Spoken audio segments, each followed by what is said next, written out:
याद है तो फिर यही याद है। चलो मैं आपसे दुकान है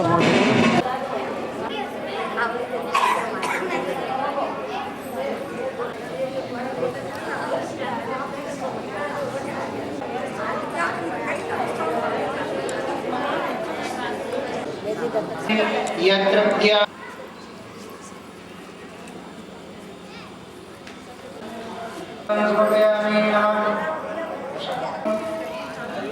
ज्ञानमय प्रदीप ओम प्रदानकौस्तमं नाशाग्रे वरमोक्तिकं वरदले जीवस्साङ्गमदारकौस्तमं सुक्तमाय नमः।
हरि नाम स्मरण उच्चारण करने से, संकीर्तन करने से, क्योंकि परमपिता परमात्मा के नाम में बहुत बड़ी शक्ति होती है जो कि समस्त पापों को नष्ट करने वाली है। इसलिए आइए हम आप सभी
प्रिय भक्तजनों, भक्तमयी माताओं, समस्त भगवत प्रेमियों,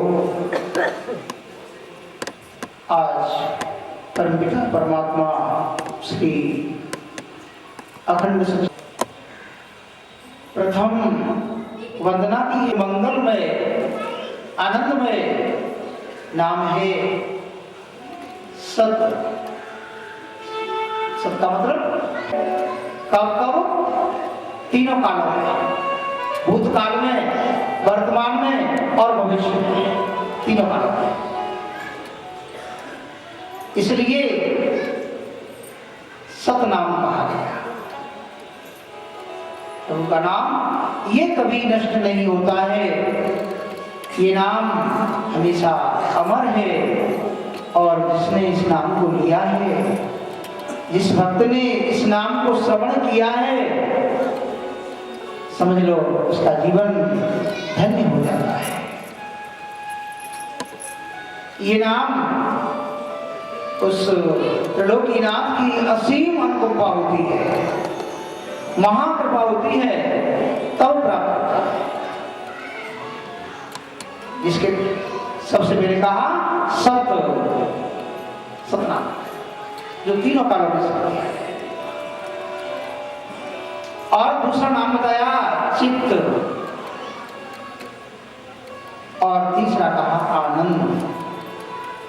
चित्त का भाव क्या है? चित्त का भाव है प्रकाश, ज्ञान। प्रकाश की प्राप्ति होती है सत्संग के द्वारा, भगवत कथा श्रवण के द्वारा। और जो अज्ञान है, जो अंधेरा है, वो अज्ञान अंधेरा नष्ट होकर और चित्त प्रकाश प्राप्त हो जाता है। इसलिए चित्त स्वरूप प्रकाश को कहा गया है। प्रकाश क्यों आवश्यक है? प्रकाश इसलिए आवश्यक है,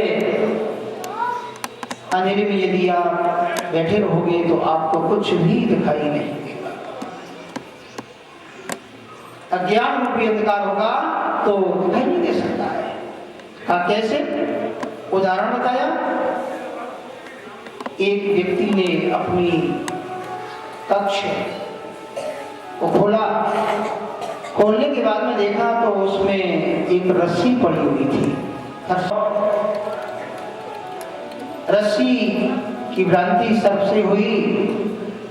उस देखने वाले ने कहा कि सर्प है, क्योंकि अंधेरा है, अंधेरे में दिखाई नहीं दे रहा है। ऐसे हमारा आपका जो शरीर है वो कब ये चित्त की प्राप्ति होगी, प्रकाश की। उस व्यक्ति ने अपने परिवार वालों को बुला लिया, कहा सर्प सर्प सर्प। आगे आकर के देखा, वो भी उसको अंधकार था, ये अंधेरा था, इसलिए वो भी मान आवाज की, मोहल्ले वाले भी हैं, वो भी देखते रहे। आगे एक विद्वान आचार्य आए तो अंधकार को दूर किससे होगा? जो प्रकाश है, दिव्य ज्योति प्रकाश की प्राप्ति होगी। तो दिव्य ज्योति प्रकाश की प्राप्ति इस सत्संग, इस ज्ञान यज्ञ के द्वारा दिव्य ज्योति प्रकाश की प्राप्ति होगी। उन्होंने दिव्य ज्योति ज्ञान रूपी दीपक जलाया, प्रकाश हुआ, देखा तो रस पड़ी हुई थी, रस जो था। इसलिए कहा कि जो सत्य स्वरूप परमात्मा है वो सत्संग के द्वारा ही उसकी प्राप्ति हो सकती है, और सत्संग के द्वारा ही अंधकार अज्ञान दूर हो सकता है। जब देख लिया, देखने के बाद मोक्ष की प्राप्ति हुई और किसी में विनाश कर दिया। वही शक्ति उत्पत्ति करती है, वही शक्ति पालन पोषण करती है, और वही शक्ति विनाश संहार करती है।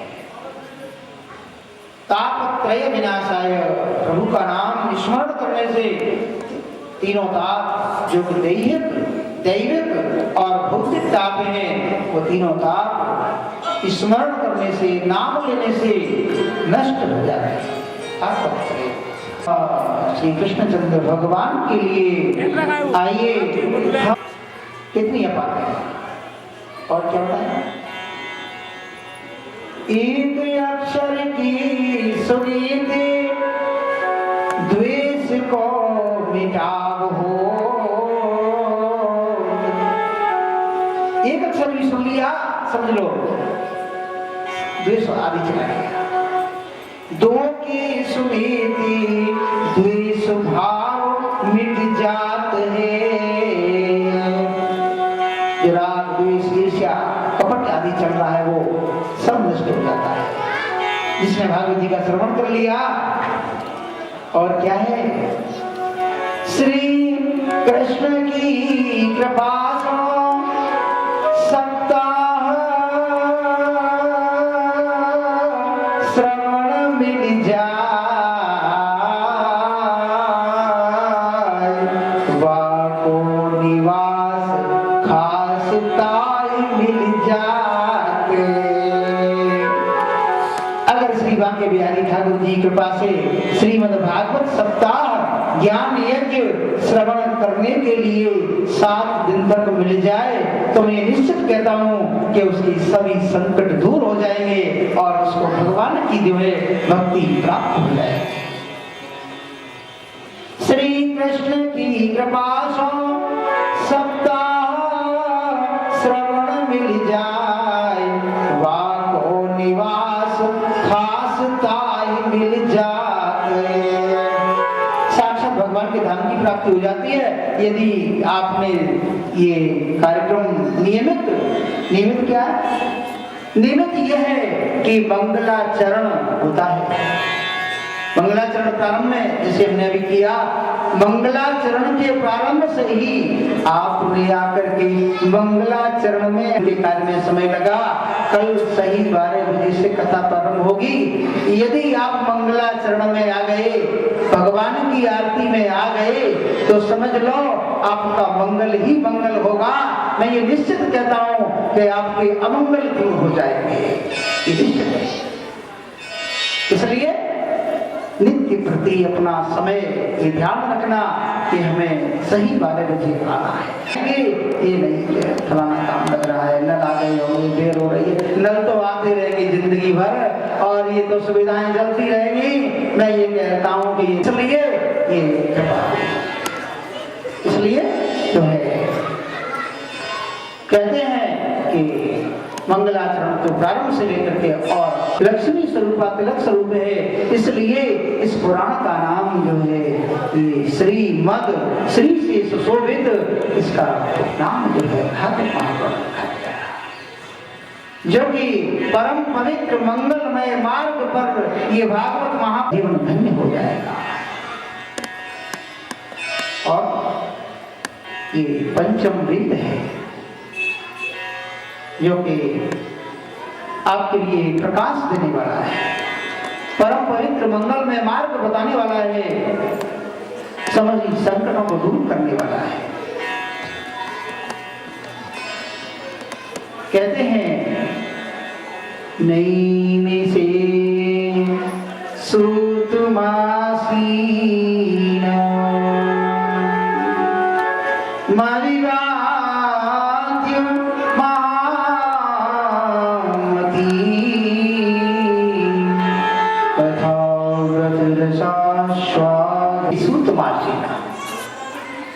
श्रीमद्भागवत महापुराण में नैमिषारण्य का नाम क्यों आता है? यही शंका होती है।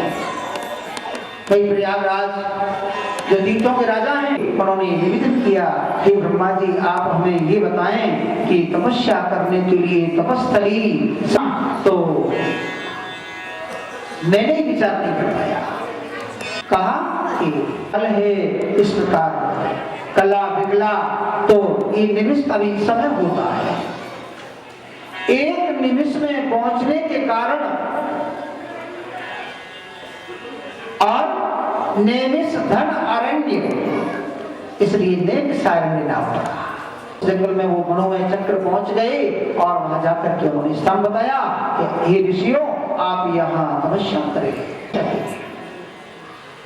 और उस स्थान को श्रेष्ठ माना तो वही नैमिषारण्य स्थान है, तीर्थ है। परम प्रिय भक्तजनों, आप सभी भक्तों का अहोभाग्य है कि वहां पर भी जाकर के आपने श्रीमद् भागवत महापुराण ज्ञान यज्ञ का श्रवण किया, आनंद प्राप्त लिया। गोमती महारानी नदी जी का कितना परम पवित्र मंगलमय जल और वास्तविक बड़ा आनंद आया। हम तो कहते हैं हमारा जीवन धन्य हो गया। और जो हनुमान जी का मंदिर जिसे हनुमान गढ़ी बोलते थे, बताइए वास्तव में वो तो हनुमान जी की बड़ी परम पवित्र विचित्र दशा। बोलिए श्री हनुमान जी महाराज की जय। शौनक आदि ऋषियों ने करने वाला ऐसा कोई हमारे लिए ज्ञान यज्ञ में जो भक्ति को देने वाला, ज्ञान को देने वाला, वैराग्य को प्राप्त करने वाला, जो माया है, मोह ही समझिया प्रश्न है। इसलिए समीक्षिते तो कथा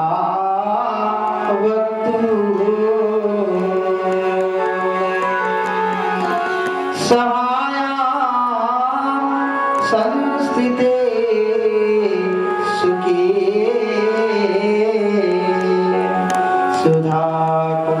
गंगा जी किनारे पर जो है परम पवित्र मंगल के स्थान जिसे सुखताल बोलते हैं, वहां पर सुखदेव जी से कहा कि महाराज आप अमृत के कलश को ले लीजिए और इसके बदले में भागवत जी को हमें दे दीजिए।